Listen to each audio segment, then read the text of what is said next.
जय हिंद दोस्तों, आप सबको इंडिया में जान पर स्वागत है। दोस्तों, आप सब जानते हो रसिया यूक्रेन जंग के बाद अब रसिया के ऊपर कई तरह का सैंक्शन लग रहा है। अमेरिका समेत यूरोपियन कंट्री सैंक्शन लगाने की कोशिश तो कर रहे हैं, लेकिन जो जो एरिया में उन्हें मुश्किल है उस फील्ड में वो रसिया को छूट दे रहे हैं। अब यूरोप का बड़ा मतलब एक तरीके से आप कह सकते हो सिर दर्द बन गया है कि वो रसिया का जो ऑयल और गैस के ऊपर उसका डिपेंडेंट है उसे कैसे कम करे या फिर कोई अल्टरनेटिव रूट कैसे वो निकाले।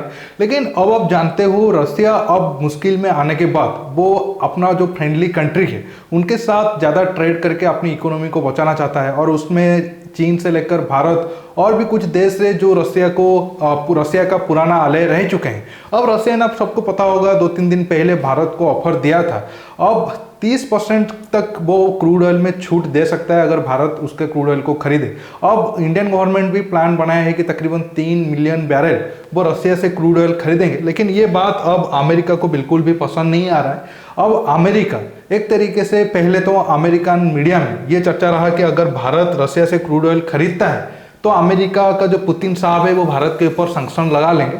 मतलब S-400 की बात अलग है, सिर्फ ऑयल खरीदने के ऊपर भारत के ऊपर सैंक्शन लग जाएगा, क्योंकि अमेरिका और वेस्टर्न कंट्री को ये बात को लेकर वो ज़्यादा नाराजगी है कि भारत अभी तक रसिया यूक्रेन वार में रसिया के खिलाफ क्यों नहीं बोला है। लेकिन इससे ये सारे जो देशों का डबल स्टैंडर्ड सामने आ जाता है, क्योंकि अभी तक अमेरिका भी रसिया के साथ ट्रेड कर रहे हैं। हाँ, बयान लगाने के बाद भी बहुत सारे फील्ड ऐसे हैं अभी तक वो रसिया को ऊपर कोई सैंक्शन नहीं लगाए हैं। अभी तक जो अमेरिका के न्यूक्लियर परमाणु कंपनी है वो रसिया के यूरेनियम से उनका काम चला रहे हैं। इसके साथ साथ अगर आप यूरोप में देखोगे, यूरोप में बहुत सारे देश है जो रसिया के ऑयल और गैस के बिना बिल्कुल भी नहीं टिक पाएंगे। आज मैं इसी टॉपिक पर बात करने वाला हूं। देखिए, अगर हम भारत की बात करें, आप सब जानते हो हमारा देश तकरीबन 80% क्रूड ऑयल और गैस दूसरे देशों से इंपोर्ट करके काम चलाना पड़ता है, क्योंकि भारत में ऑयल और गैस फील्ड बहुत ज़्यादा कम है और जो है उसे हम इस तरीके का, एक तरीके से आप कह सकते हो, यूज नहीं कर रहे हैं, और उसमें भी टाइम लगेगा उसे आप निकाल कर उसमें आप देश में काम लगाने लायक उसमें करने के लिए। लेकिन बड़ी बात यह है कि अब अमेरिका नाराज होने के पीछे बहुत सारे वजह है। क्यों अमेरिका नहीं चाहता है कि हम रसिया से सस्ते दाम पर क्रूड ऑयल खरीदें? उसमें मेनली मुझे जो लग रहा है 2 वजह आ रहा है। एक तो बड़ा वजह है कि अमेरिका बिल्कुल भी नहीं चाहता है भारत हो या फिर चीन हो वो रसिया को मदद करे अपनी इकोनॉमी को बढ़ाने के लिए। लेकिन बड़ा सवाल आ जाता है फिर यूरोपियन कंट्री अभी तक क्यों रसिया के ऑयल गैस खरीदना बंद नहीं किया, उसके ऊपर मैं बाद में आऊँगा। अगर आप देखोगे ये रहा तो अमेरिका का, आज अगर अमेरिका की गवर्नमेंट की स्टैंड पूछेंगे तो आज जब उन्हें सवाल पूछा गया था, जो व्हाइट हाउस के प्रवक्ता है उन्होंने बोला कि नहीं, भारत के ऊपर तो सैंक्शन नहीं लगेगा या फिर कुछ भारत गलत तो नहीं कर रहा है, लेकिन ये मोराली गलत है और हिस्ट्री बुक जब लिखा जाएगा तो ये याद रखा जाएगा कि भारत रसिया यूक्रेन जंग में रसिया के साथ था। इनडायरेक्टली उनका ये कहने का मतलब है, मतलब जो देश अभी तक इतने सारे लाखों लोगों को दुनिया में मार चुका है वो हमें हिस्ट्री पर ज्ञान दे रहा है। लेकिन अगर आप देखोगे नाटो कंट्री बहुत मतलब खासकर जर्मनी, पोलैंड, इटली, ये सारे देश बहुत ज़्यादा डिपेंड करते हैं रसिया के ऑयल और गैस के ऊपर। हालांकि ये लोग कोशिश भी कर रहे थे कि ईरान के जरिए वो रसिया को मात दे दें, मतलब ईरान के ऊपर थोड़ा बहुत छूट देकर वो रसिया के ऑयल और गैस को बॉयकॉट कर देंगे। लेकिन ईरान अपनी हरकत की वजह से एक तरीके से रसिया को लाइफलाइन दे दिया है, क्योंकि आप सबको बताया था ईरान अब 2-3 दिन पहले इराक के ऊपर जो अमेरिका का बेस है वहाँ पर अटैक किया था, तो ईरान को तो छूट मिलना भी मुश्किल लग रहा है। अगर हम यूरोप किस तरह से डिपेंड करता है रसिया के ऑयल और गैस के ऊपर उसे देखेंगे तो अब जर्मनी, अगर आप देखो जर्मनी का जो नॉर्ड 2 है तकरीबन 10-11 बिलियन डॉलर का प्रोजेक्ट था, वो कंप्लीट तो हो चुका है लेकिन अभी तक वो ओपनिंग नहीं हुआ है। और जर्मनी अपना 50% ऑयल और गैस के लिए रसिया के ऊपर ज़्यादा डिपेंड करता है। अब मैं पहले सवाल की तरफ आता हूँ, फिर मैं यूरोप की तरफ बाद में जाऊँगा। देखिए, इंडिया, अभी अगर आप देखोगे इंडिया कौन से देश से ज़्यादा क्रूड ऑयल और गैस खरीदता है, अब अमेरिका का नंबर 2 पोजीशन आ गया है। और बहुत जल्द हो सकता है अगर अमेरिका कुछ इधर उधर हरकत नहीं की और सैंक्शन वगैरह नहीं लगाए तो अमेरिका पहले पोजीशन पर आ जाएगा इराक को पीछे छोड़कर, क्योंकि जब 2017 से ही, पिछले 4-5 साल से ही भारत अब अमेरिका से क्रूड ऑयल खरीदना शुरू किया है। उससे पहले भारत कभी भी अमेरिका से ऑयल वगैरह नहीं खरीदता था। अब अमेरिका चाहता है कि भारत रसिया के साथ ज़्यादा डील ना करे या फिर जो ऑयल भारत खरीद रहा है वो अमेरिका से ही ज़्यादा खरीदे। ये एक बड़ा वजह हो सकता है। दूसरा वजह, जैसे मैंने आपको पीछे छोड़ दिया था, अमेरिका नहीं चाहता है कि रसिया का इकोनॉमी कैसे भी करके आगे बढ़े, और रसिया का इकोनॉमी 2 तरीके से बढ़ता है, ऑयल और गैस, और दूसरा है हथियार बेचना।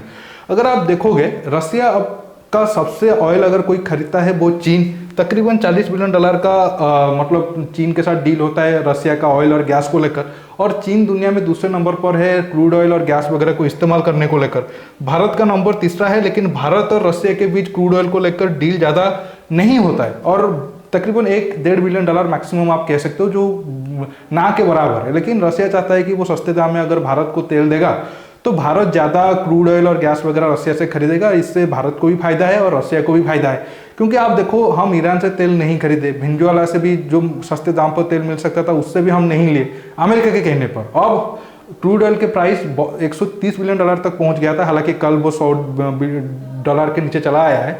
लेकिन इस तरीके का अगर प्राइस बढ़ता रहा, ये हमारी इकोनॉमी के लिए भी बिल्कुल ठीक नहीं है। तो इस वजह से अगर हमें रसिया से ऑयल खरीदने के लिए हमारा सरकार मन बनाया है, इससे अमेरिका को बिल्कुल भी कोई हक नहीं है वो भारत को ज्ञान दे कि आप कौन से देश से ऑयल खरीद रहे हो या फिर नहीं खरीद रहे हो। अगर आप देखोगे रसिया का जो सबसे बड़े बड़े बिगेस्ट एक्सपोर्ट कंट्री कौन है, उसमें देखो आप नीदरलैंड है, यूरोपियन कंट्री है, इक्वेक है, जर्मनी है, बेलारूस है, पोलैंड है, खुद अमेरिका है। अमेरिका और रसिया के बीच ट्रेड तकरीबन $40 बिलियन का होता है। फिनलैंड है, इटली है, इतने सारे देश हैं, लेकिन वो ज्ञान भारत को दे रहे हैं। तो अब तो मुझे जितना पता है भारत तो नहीं मानेगा बिल्कुल भी, रसिया से गैस और तेल खरीदना बंद तो नहीं करेगा। अब अमेरिका के ऊपर डिपेंड करता है वो भारत के साथ संबंध करके अपना मार्केट को गिराएगा या फिर भारत की जो आज़ाद सोच है, मतलब हम कोई भी देश के साथ बिल्कुल खड़े नहीं होंगे, उसे वो रेस्पेक्ट करेगा। अगर अमेरिका ज़्यादा दबाव डाला तो उसको ही नुकसान है। अब मैं यूरोप के ऊपर आता हूँ। यूरोप वाले तो बहुत क्लेम कर रहे हैं कि वो रसिया को बिल्कुल इकोनॉमिकल तबाह कर देंगे, लेकिन एनर्जी के ऊपर यूरोप रसिया के ऊपर बहुत ज़्यादा डिपेंड करता है। यूरोपियन यूनियन के तकरीबन 20% गैस रसिया से आता है और बाकी 20% जो दूसरे कंट्री में आता है वहाँ पर रसिया का इन्फ्लुएंस अच्छा खासा है, जैसे अजरबैजान हो गया, अल्जीरिया हो गया। अगर हम ऑयल की बात करें तो 40 से 41% ऑयल जो यूरोपियन यूनियन कंट्री इस्तेमाल करते हैं वो रसिया से आता है। ये कुछ देशों की लिस्ट है जो ज़्यादा ऑयल और गैस, ये तो गैस का लिस्ट है, गैस रसिया से खरीदते हैं। उसमें आप देखो Bulgaria 100%, Estonia 100%, Finland 100%, Latvia 100%, Lithuania 100%, Sweden 100%, उसके बाद चेक रिपब्लिक तकरीबन 80%, Slovakia 63, Slovenia 57, Greece 54, Poland 54, Austria 52, Hungary 49.5, Belgium 43, Germany 39, Croatia 37 और इटली 19%, फ्रांस 17%। ये रहा गैस का। अगर हम ऑयल की बात करें तो जर्मनी 50% के ऊपर, इटली 40% के ऊपर और फ्रांस भी वही 16-17% ऑयल रसिया से यूज करता है। ये आप देख सकते हो, मतलब वो और एक मैप है, कितने सारे देश मतलब जो यूरोपियन कंट्री है वो रसिया के ऊपर डिपेंड करते हैं। ऐसे में रसिया को अच्छे तरीके से पता है ये देश वादे तो बहुत कुछ कर रहे हैं, लेकिन वो रसिया को बहुत ज़्यादा इकोनॉमिकली प्रेशर नहीं कर पाएंगे। अगर हम ऑयल की बात करें तो टॉप 2 जो कंपनी है जो यूरोप को ऑयल सप्लाई करते हैं वो रसिया के ही है। इसी वजह से ये सारे लोगों को काफ़ी मुश्किल आ रहा है और ये सारे देश अभी भी, मतलब आप उनका ये देखो डबल स्टैंडर्ड देखो, रसिया से ऑयल और गैस खरीद रहे हैं, लेकिन वो भारत को ज्ञान दे रहे हैं कि नहीं तुम सस्ते दाम पर ऑयल और गैस रसिया से मत खरीदो। इनडायरेक्टली उनका कहने का मतलब है कि आप अमेरिका से ऑयल और गैस ही खरीदो। ऐसा बिल्कुल होगा नहीं। अगर अमेरिका से हमें सस्ते दाम में ऑयल गैस मिलेगा तो हम अमेरिका से भी लेंगे, अगर कोई दूसरे देश से हमें सस्ते दाम पर ऑयल और गैस मिलेगा जो हमारी इकोनॉमी के लिए बिल्कुल ठीक है, वो डील भी हम करेंगे। अभी प्रेजेंट टाइम में कोई भी देश के पास पावर नहीं है वो अपने हिसाब से भारत की फॉरेन पॉलिसी को चला सके। दोस्तों आज के टॉपिक में बस इतना ही। आपको ये वीडियो कैसा लगा नीचे कमेंट बॉक्स में कमेंट करके बताइए, और ये वीडियो को ज़्यादा से ज़्यादा लाइक शेयर करने के साथ साथ आप मेरे चैनल को सब्सक्राइब करिए और सब्सक्राइब बटन के पास जो बेल आइकन है उसे प्रेस करिए ताकि आगे आप मेरे आने वाली वीडियो को मिस ना कर सकें। दोस्तों रुकता हूँ, बहुत जल्द और एक नया टॉपिक के साथ मिलूंगा। नमस्कार, जय हिंद।